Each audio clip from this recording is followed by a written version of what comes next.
Hello, everybody. So far, we have followed the evolutionary track of a solar-like star, a sun-like star, from its time of leaving the main sequence, making its way through all those evolutionary tracks, through the planetary nebula stage, and dying as a white dwarf. That was a very interesting story that we told, and we actually went through each various step of stellar evolution, and we saw that we had roughly this path for a one solar mass star as it evolves after the main sequence and goes to death. This is all well and good. And yes, we were able to go through, as I went through the material, I was telling you what physical changes were happening in the star, what physics was occurring that tells us that these are the motions we should see on an HR diagram, except that's still just a theoretical prediction. That's just a model that we have from our stellar evolution models. This does not yet have a anchor in reality. So is there a way we can look out into the universe? Can we find populations of stars that allow us to put our theory of stellar evolution, these evolutionary tracks that we can use physics to come up with, can we actually put that with some grounding by doing observations of stars and seeing these stellar evolutionary paths on an HR diagram?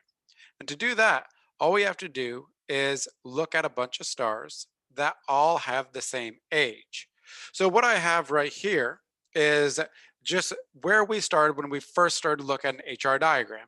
This is an HR diagram from the Hipparcos catalog, a satellite that observed the parallax and determined the distances for hundreds of thousands of stars and was able to actually determine the spectral class and therefore plot them on an HR diagram for 22,000 stars. And then an additional 1,000 stars of low luminosity have been added to this because, low luminosity, hard to observe because they're faint and dim.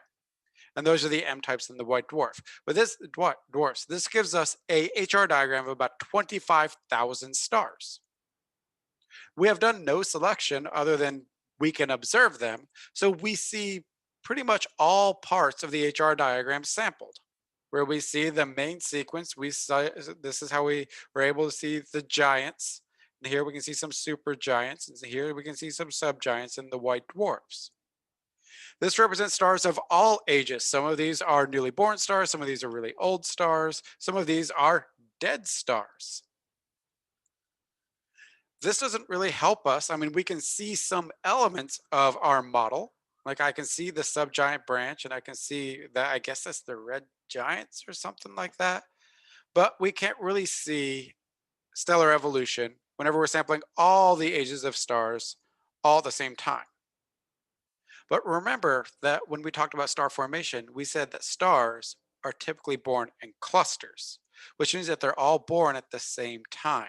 So if we can take an HR diagram of a cluster of stars, then we are looking at stars and an HR diagram of those stars where all the stars have the exact same age.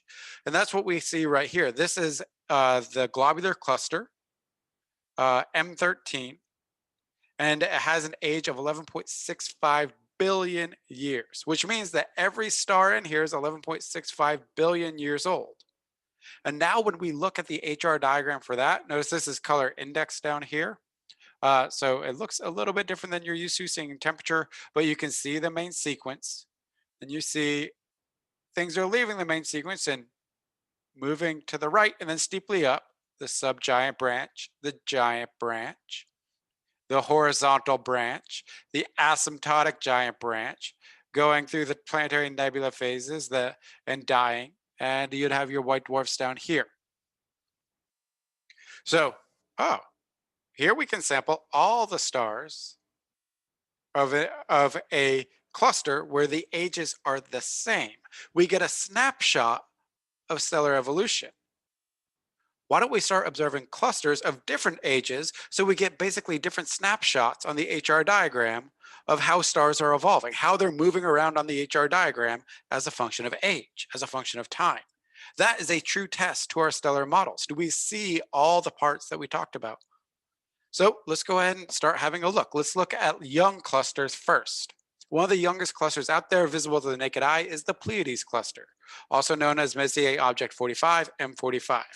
Has an age of about 100 million years, 100 mega years. Here's the HR diagram for it, and you see the main sequence. And you see a little turn off the main sequence up here. Okay, let's go check out another cluster. Let's go to another open cluster, the Hyades, which is also a very popular amateur astronomy target. So the Hyades in Taurus is about 625 million years old. Now let's go ahead and look at its HR diagram. So notice that this is going from a B minus V 0 to -2. This one stops at 0. So this main sequence is here, but it ends further to the right at lower temperature, if we were to translate this to temperature, at a cooler spectral class. So we have a different HR diagram. And now we see something else like, oh, what's this? We see this little cluster up in the top right corner. We're seeing red giants. We didn't see any red giants here. They hadn't had time to form yet. Now we can see red giants. They've had time to form, and we've gotten to the right spectral classes that can make red giants. Let's go even older, another open cluster, M67. This one is about 4 billion years old. And now our HR diagram is really starting to look a lot like our stellar evolutionary tracks. So 4 billion years old. Here we have, again, we're doing a color index down here. But here we have our main sequence. Then stars are leaving the main sequence, going along a subgiant branch, up a red giant branch, filling out a little bit of the horizontal branch, a asymptotic giant branch. So we have a clear, all this part of the main sequence, all those stars have already lived their lives and died. They're no longer main sequence stars. Some of them have become asymptotic giant branch stars. But we can see another snapshot of an older time, of an older age for our stars on an HR diagram. And now we're really starting to see that our theoretical models are really looking like reality. And then we can go to a really old cluster, one where a star like our sun would have already left the main sequence. So this is that same one, globular cluster M13 at 11.65 billion years old. We have just a little bit of the main sequence left. Then we have our subgiant branch, our giant branch, our horizontal branch, our asymptotic giant branch. And you can't really see them down here, but there's plenty of white dwarfs as well. So we can do this for cluster after cluster after cluster, getting snapshot after snapshot after snapshot. And then we can use that to build up how every star of a different mass will evolve and change over time, how it moves around the HR diagram. Match that up with our stellar models, see if they're matching. If they do, then our physics of how those models are changing as they die, what kind of fusion reactions are going on, things like that are really strongly confirmed. And now this is going to give us something else. It's going to give us a way to look at clusters and start to determine their ages. Because once we have faith and trust that our models are working well, then we can start looking at, we can start turning things around and using our models to tell us something else. And the way that we do that is we start looking for what's called the main sequence turnoff. And sorry, I didn't really have enough room on these slides. So main sequence is just labeled as MS. So our main sequence turnoff is the point at what temperature, what spectral class are we starting to see stars leave the main sequence? Because as stars age, our more massive, hotter stars, this end of the HR diagram, the O stars die first. They leave the main sequence first. Then our B stars leave the main sequence. Then as it ages more, the A, then the F, the G, the K, and the M in sequence. So if we can see what spectral class is turning off the main sequence, evolving off the main sequence, starting their pathway to death, then that gives us a way to determine the age of a cluster. So here's our main sequence turnoff. We can identify it. There it is, main sequence turnoff. You can see here's the main sequence, and then it turns off the main sequence, our main sequence turnoff, and our main sequence turnoff. So now what we can do is we can use our models and we can look at HR diagrams for clusters of stars, figure out where that main sequence turnoff is, and then use that to determine the age of the cluster. So if I were to go out and I were to observe a globular cluster, look at all the stars, build an HR diagram of that cluster, and notice that the main sequence turnoff is right around a early G-type star, say a G2 star is the spectral class, the temperature, the surface temperature, where the main sequence turnoff is, then I know that that cluster is about 10 billion years old. That's the main sequence lifetime for a early G star, like our sun. Our sun survives on the main sequence for 10 billion years, and then it leaves the main sequence and goes through the subgiant, red giant, horizontal branch, asymptotic giant branch, planetary nebula phase, and dies as a white dwarf. So now we can use our models to determine the ages of clusters. So here's some models of how things will evolve on an HR diagram over time. And I want to go through these a little bit slowly. So here we have a time zero. So they just set a time zero where essentially G stars or so are on the main sequence. So this is when the sun would have reached the main sequence, which means that these stars over here have not evolved onto the main sequence yet. These are still protostars over here. And here we can see the main sequence for the O, B, A, F, G, Ks, and Ms. And we have to keep in mind that our massive stars are O stars, the massive end over here, the less massive end over here. These stars die the fastest. You can calculate their main sequence times if I gave you their masses. So O stars are about 20 solar masses or greater. So these stars will turn off the main sequence first, and then the Bs will turn off, then the As, F, Gs, Ks, and Ms as this gets older and older. So after about 10 million years, you can see more stars have now made their way to the main sequence, but we're starting to see stars turn off the main sequence. We're losing our O stars after about 10 million years. That's the main sequence lifetime for an O star. And then after about 100 million years, we're stripping off the B stars. We continue over here after about 1 billion years. Now we're losing our A stars. That's the main sequence turnoff would be in the A star or the A in the A spectral class.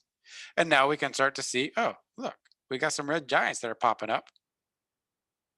And then after about 10 billion years or so, we can have would have a, say, a globular cluster. Our main sequence turnoff is here in the stars, so a G2 type star. You can see the subgiant branch of the stars that have already left the main sequence, a little bit more massive than the sun. The stars a little bit more massive would already be on the red giant branch. A little bit more massive than that would be on the horizontal branch, then the asymptotic giant branch. But we could find this main sequence turnoff at about G2 to determine that this is about a 10 billion year old cluster, although this is a model rather than an actual cluster. So let's take a look. Let's go back to the Hyades and compare it to our models. So here is the HR diagram for the Hyades. We can identify the main sequence turnoff is right about where A stars are. And now let's compare it to our models. So for about 100 million years old, our main sequence turnoff is in the B stars. So we still have to wait some time for all the B stars to evolve off the main sequence. And then we got to start waiting for the A stars to start evolving off the main sequence, which happens somewhere between 100 million and 1 billion years. Which gives us, and we have to do this with a lot more care and detail when we do this in reality. It's a lot of work to do this, but you can see in this example, it'd be somewhere closer to the 1 billion years than the 100 million years. And the actual cluster age, through a very careful analysis, reveals that the Hyades is about 625 million years old. And I want to go ahead and end by just showing you side by side our models, our stellar evolutionary tracks that we went through with a cleaned up version of a globular cluster so you can see everything nice and clean. So here we have the main sequence. Here we have the subgiant branch. So main sequence, and then a turn on the subgiant branch, then an ascension up the red giant branch. Helium flash will happen. Put them on the horizontal branch. Where it ends up, it's roughly the same luminosity. So it's this nice horizontal part of the HR diagram. And then they go up the asymptotic giant branch, make their way across, and die as white dwarfs down here. Models match reality. All right. I really love this stuff. I hope that's becoming apparent in these videos. I hope that is also meaning that you're absorbing this material. I will see you in the next video where we talk about what's up with these things, these blue stragglers? What's up with those? Why are there still stars in the main sequence and they should have evolved off already? It's going to be a case of vampire stars. Don't worry, Dr. Lindsay is on it.